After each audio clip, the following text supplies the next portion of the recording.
सबिया साहिबा, अस्पताल से रिपोर्ट्स आ गई हैं, आपके दस्तखत दरकार है। अंदर रख दो, मैं देख लूंगी। आप बारान कराबी की शराकतदारी से पीछे हटने की वजह से परेशान है ना? बारान से इंतकाम लेने में बस जरा सी कसर रह गई थी रिवा, मगर सब कुछ बर्बाद हो गया। वो शुरू से यही करता आया है। अगर वो अपनी बीवी को ढूंढ ना लेता तो आज सब कुछ खत्म हो चुका होता। लेकिन वो लड़ने वालों में से है, हार नहीं मानता कभी भी। जब मुझे लगता है सब खत्म हो गया, वो फिर से कोई रास्ता निकाल लेता है। तो अब आप क्या करेंगी? कंपनी में घुसने और बारान कराबे को तबाह करने का कोई और रास्ता ढूंढूंगी मैं। अगर वो जिद्दी है तो मैं उससे भी ज्यादा हूं।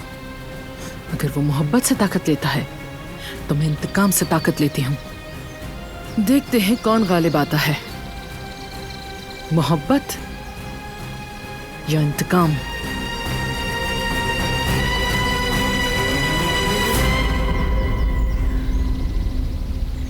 खैरियत है बेटे? क्यों जमा हुए? क्या बात करना चाह रहे हो, बताओ। बताऊंगा बाबा, लेकिन ये बात सिर्फ हम तीनों के दरमियान रहे और किसी को पता ना चले। ठीक है। जहान, आज से पहले मैंने तुम्हें जिम्मेदारियां नहीं दी, लेकिन अब वक्त आ गया है। कराबे खानदान का एक बड़ा दुश्मन है और हमें अब हरकत में आना होगा।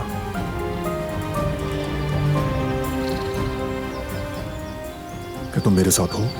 बिल्कुल, मैं आपके साथ हूं। आपका जो दुश्मन है मेरा दुश्मन है। अब तक ये मसला अकेले ही हल करने की कोशिश करता रहा। आपको शामिल नहीं करना चाहता था क्योंकि दुश्मन को कमतर समझकर मैंने गलती की। खुद को इल्जाम ना दो बेटे, तुमने अपनी भरपूर कोशिश की है, लेकिन इंसान का दुश्मन भी बाउसूल होना चाहिए। हम बुरों से लड़ रहे हैं और बुरे लोग कभी भी मुनसिफाना जंग नहीं लड़ करते।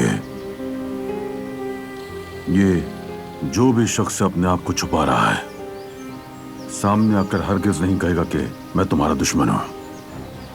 चुपके चुपके मौका मिलते ही हम पर वार करेगा। दुरुस्त कहा।